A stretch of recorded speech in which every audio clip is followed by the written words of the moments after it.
Yes, I slept with him and I regret absolutely nothing. My wife sneered, leaving our anniversary dinner with him while I laughed, knowing tomorrow's delivery would be quite the shock, a moment I'd been planning for ages. 5 years of marriage, and Sarah chose our anniversary dinner at Mistral, one of Boston's most upscale restaurants, to detonate our life together. I should have been devastated, should have caused a scene, should have done something other than smile calmly and cut another piece of my perfectly prepared salmon while she stood there with Ryan, my business partner, waiting for me to break. "You're not even going to fight for me?" she demanded, her voice carrying across the dining room as other patrons turned to stare. I looked up from my plate, meeting her eyes with the kind of calm that comes from months of preparation. Why would I fight for someone who's already made their choice? "But Sarah, you're going to be very surprised by tomorrow's delivery." Ryan shifted uncomfortably beside her, probably wondering why I wasn't playing the role of the devastated husband he'd expected. "What delivery?" Sarah asked, but I just returned to my dinner, dismissing them both with the indifference of someone who'd been waiting for this exact moment. They left together, Sarah's heels clicking angrily against the marble floor, while I finished my anniversary dinner alone, quietly celebrating the fact that I'd transferred our joint business assets to my personal accounts just hours earlier. The hidden cameras I'd installed in our home office 3 months ago had captured everything, every stolen kiss, every whispered plan, every moment that confirmed what I'd suspected when I noticed Sarah's sudden interest in working late and Ryan's convenient excuses for private meetings. I paid the check with a card Sarah didn't know existed, walked to my car with the satisfaction of a man whose careful planning was about to pay dividends, and drove to my brother Mike's apartment in Cambridge where I'd been staying for the past week. "How did it go?" Mike asked as I walked through his door, and I couldn't help but smile. "Exactly as planned. She took the bait perfectly, and now we move to phase 2.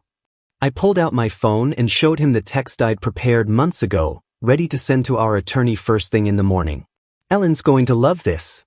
We've got everything we need, and Sarah just gave me the final piece by confessing in front of witnesses." Mike shook his head in amazement. "I still can't believe you saw this coming months ago." But I had seen it coming, had felt the subtle shifts in her behavior, the way she'd started treating our marriage like a business arrangement she was ready to terminate for a better offer, and I'd responded the only way a marketing consultant knows how, with research, documentation, and a strategy designed to protect my interests when the inevitable happened.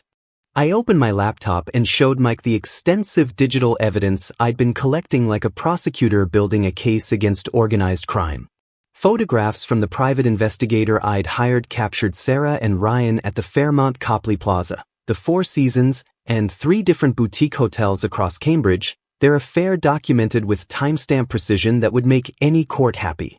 "Jesus, Nathan, you've got everything," Mike whispered as I scrolled through folders labeled by date and location, each containing phone records, hotel receipts, and Ryan's credit card statements that I'd accessed through our shared business accounts.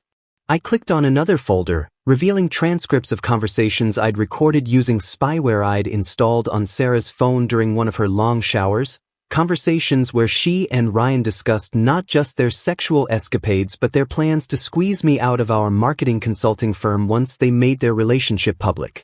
"Listen to this one from last Tuesday," I said, playing an audio file where Sarah laughed about how clueless I was, how easy it would be to take half my assets in a divorce, and how Ryan had promised her they'd be running the business together within 6 months. Mike's jaw dropped as Ryan's voice came through clearly, detailing his scheme to embezzle client funds through fake vendor invoices, money he'd been funneling into a secret account to finance his future with my wife. "I've been tracking every transaction for 3 months, I explained, showing him spreadsheets that would make a forensic accountant weep with joy. Ryan's stolen over $200,000, and Sarah knew about every penny because she helped him create the false documentation. My phone buzzed with another frantic call from Sarah, the 7th in 2 hours, but I let it go to voicemail while I called Ellen, my divorce attorney who I'd retained quietly 6 weeks ago. "Ellen, it's Nathan. The trap just sprung perfectly," she confessed publicly, "and I've got everything documented exactly as we discussed." Ellen's laugh was sharp and satisfied. "Nathan, with evidence this comprehensive, she'll be lucky to walk away with her car. Send me everything tonight, and we'll file first thing in the morning." As I hung up, Mike asked the question I'd been waiting for. "What's this delivery you mentioned to Sarah?" I smiled and pulled up my browser, showing him the overnight shipping confirmation for packages I'd prepared weeks ago. Evidence packets going to her parents, her sister, her boss at the nonprofit where she volunteers, and 10 of our biggest clients who need to know exactly what kind of people they've been trusting with their marketing budgets. Mike stared at the shipping labels in amazement. "You're destroying both their careers simultaneously." But I wasn't destroying anything. I was simply revealing the truth they'd worked so hard to hide, the same truth that Sarah's deleted text messages had revealed when I recovered them using software that she didn't know existed. Each message was a breadcrumb leading to a bigger picture of betrayal that went far beyond adultery, extending into fraud, embezzlement, and conspiracy to steal my life's work. "The beautiful part," I continued, "is that Sarah doesn't know I froze our joint accounts this afternoon, canceled her credit cards remotely, and transferred our business contracts to my personal LLC that she has no legal claim to." Tonight, while she was probably celebrating her freedom with Ryan at whatever hotel they'd chosen for their victory lap, she discovered that her financial safety net had been quietly removed, leaving her stranded in a reality she wasn't prepared to face. I woke up early the next morning and began executing the professional destruction phase of my plan with the precision of a military operation. My first call was to the IRS fraud hotline, where I provided detailed documentation of Ryan's tax evasion scheme, including bank records showing unreported income from his embezzlement activities and false business expense claims that would make any federal agent salivate. "The evidence package is being emailed to you now," I told the agent, watching my carefully prepared dossier wing its way into the federal investigation system that would soon make Ryan's life very complicated. My second call was to Marcus Chen, CEO of our biggest client, the tech startup that represented 40% of our revenue. "Marcus, this is Nathan. I need to inform you about some serious issues with my business partner that affect your account security." Within minutes, I'd sent him proof of Ryan's embezzlement along with evidence that client funds had been diverted into Ryan's personal accounts, effectively ending our 3-year contract relationship before Ryan could steal any more from them. By 9 a.m., I'd contacted 8 more major clients with similar evidence packages, watching our shared business collapse in real time as contracts were terminated and payments were halted, leaving Ryan with nothing but mounting legal bills and a rapidly shrinking professional network. Meanwhile, Sarah was discovering the harsh reality of financial independence when her attempts to pay for a hotel room with Ryan resulted in a humiliating scene at the Westin front desk. My friend David, who worked there as a manager, texted me a gleeful update about how Sarah's credit cards had been declined 3 times before she finally called the bank to discover her accounts were frozen pending investigation. "She started screaming at the desk clerk about identity theft," David wrote, "and Ryan had to use his personal card, which also got declined because apparently his accounts are being monitored by federal investigators." I spent the morning strategically contacting key figures in Boston's marketing community, sharing carefully edited versions of Ryan's embezzlement evidence with industry leaders who would ensure that news of his financial crimes spread through professional networks faster than gossip at a high school reunion. By lunch, my phone was buzzing with calls from colleagues expressing shock and offering support, while Ryan's reputation was being systematically destroyed across every professional platform that mattered. Sarah attempted to return to our Beacon Hill townhouse around noon, but found the locks changed and a legal notice posted on the front door informing her that she was no longer authorized to enter the premises due to her involvement in fraudulent business activities. The security camera I'd installed captured her breaking down in tears on our front steps, calling my phone repeatedly while passers-by watched her obvious distress with the kind of morbid curiosity that accompanies public meltdowns. "This is better than any revenge movie," Mike said when I showed him the footage, but I wasn't interested in revenge, I was interested in justice, and justice required that both Sarah and Ryan face the full consequences of their choices. The final touch was revealing to Mike that I'd been feeding false information to Sarah through a fake email account for weeks, making her believe I was having an affair with my assistant Jennifer, giving her the moral justification she needed to pursue Ryan without guilt while providing me with documentation of her premeditated betrayal that would be invaluable in court proceedings. By evening, Sarah had launched a desperate social media campaign that would have been impressive if it weren't so transparently manipulative.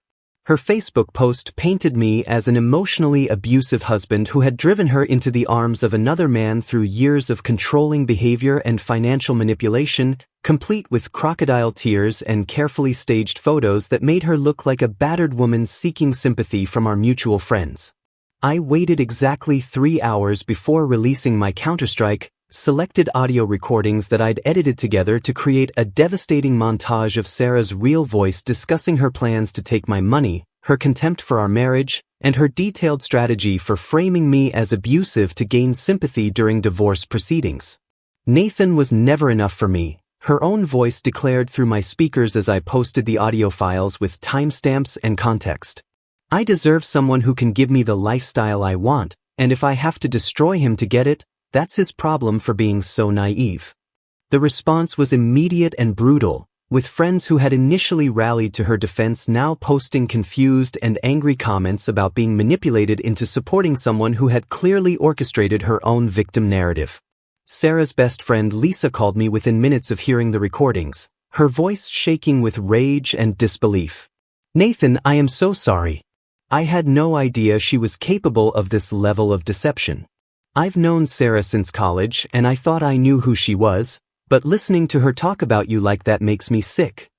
Lisa's call was followed by similar conversations with 3 other mutual friends who had initially believed Sarah's abuse claims but now realized they'd been manipulated into taking sides in a conflict where the victim and perpetrator roles were completely reversed.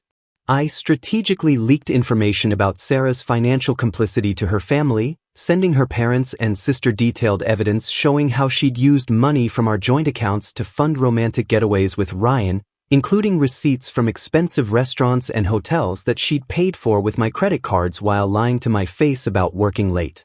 Her sister Jennifer called me that evening, crying as she apologized for initially believing Sarah's story about my supposed abuse. "She asked me to lie for her," Jennifer confessed.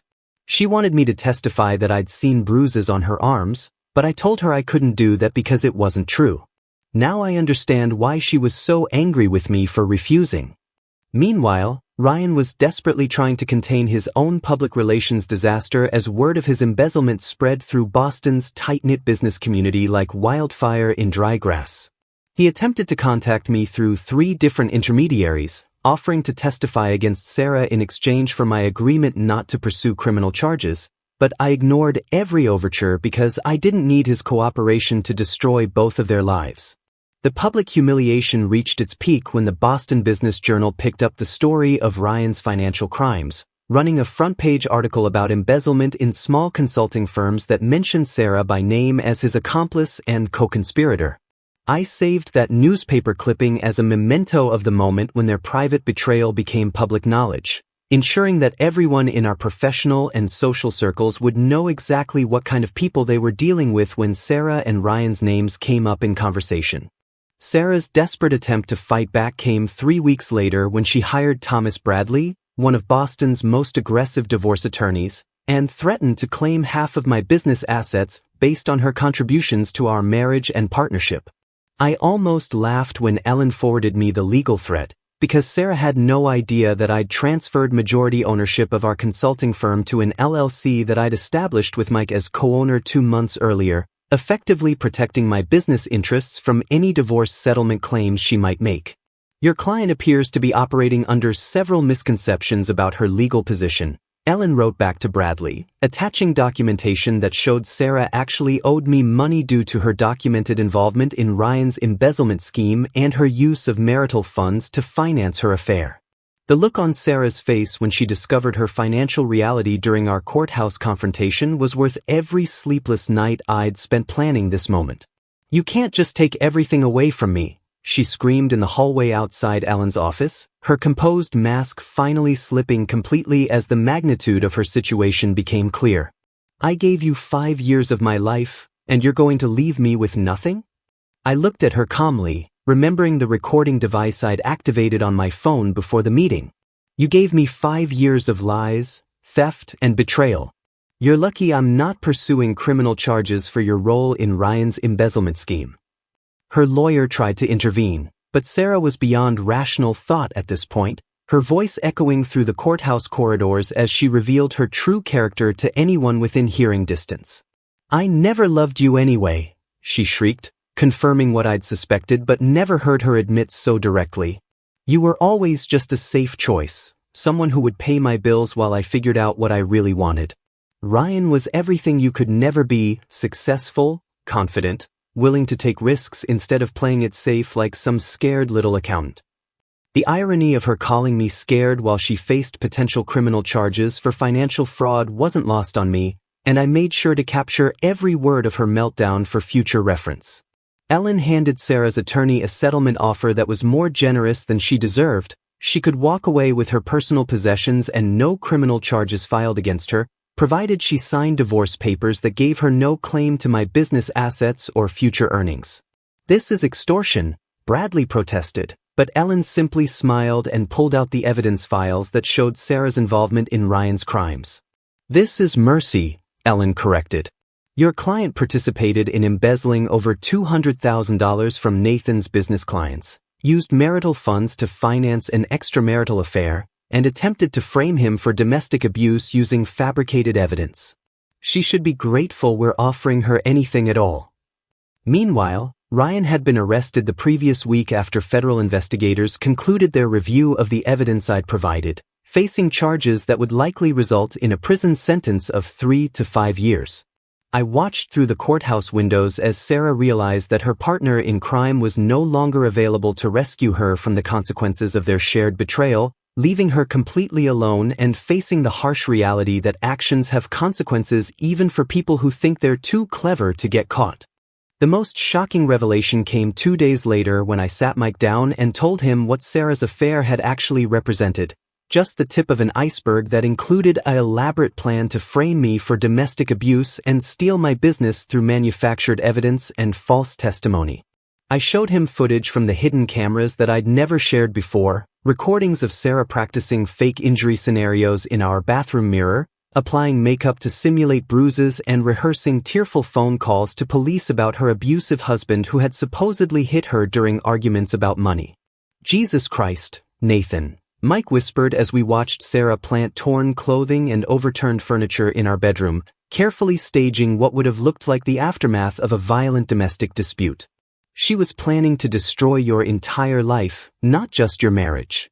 The cameras had captured everything: Sarah researching domestic violence laws on her laptop, printing fake medical records showing previous injuries that never happened, and even practicing her victim testimony in front of our bedroom mirror while I was traveling for business. The affair with Ryan was actually the least dangerous part of her plan, I explained, showing Mike text messages between Sarah and her sister where she discussed the optimal timing for filing false abuse charges that would give her immediate access to our joint assets while I faced criminal prosecution. Her sister Jennifer had refused to participate, which explained why Sarah had been so angry with her family lately, but Sarah had been confident she could find other witnesses willing to support her fabricated narrative of abuse and control.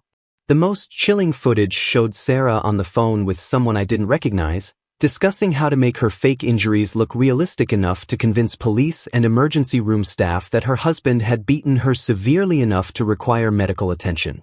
"I need this to look believable," she said into the phone, "because once I file charges, I'll have access to everything while he's dealing with criminal defense attorneys and trying to prove his innocence."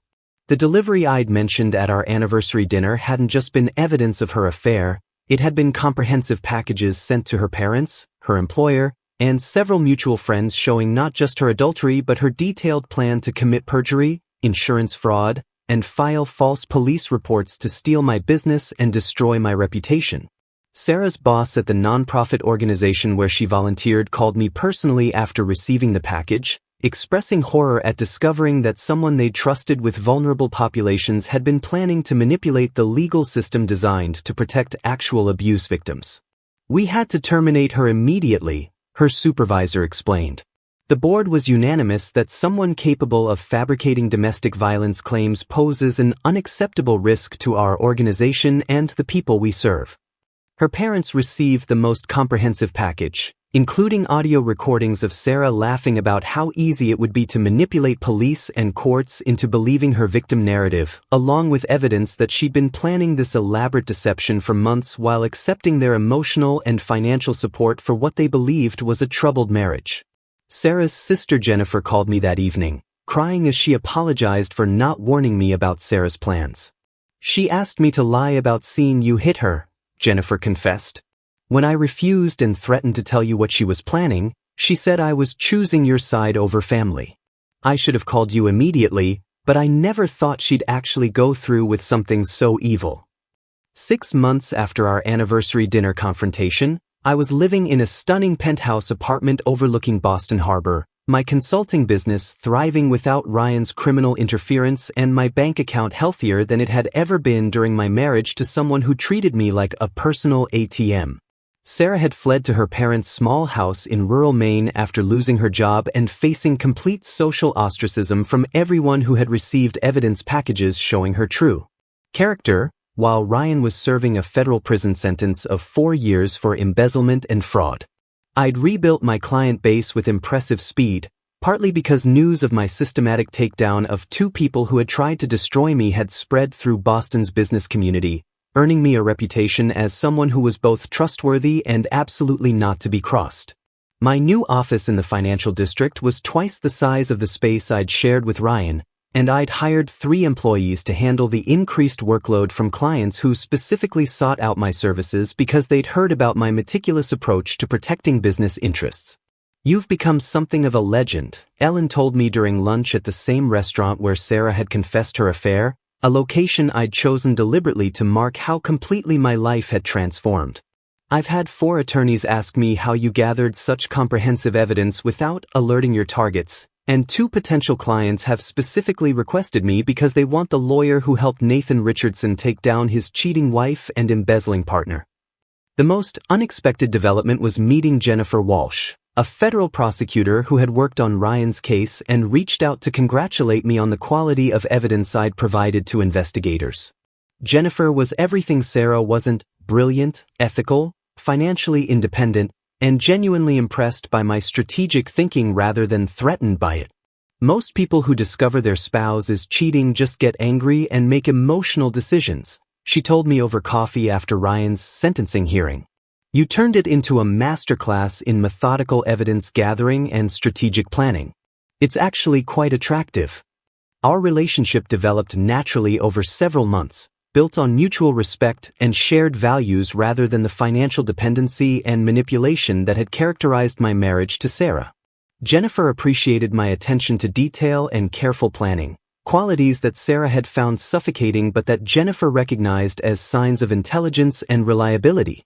"I love how your mind works," she told me one evening as we planned a weekend trip to Vermont. "You think 3 steps ahead and consider every angle, which makes me feel secure rather than controlled."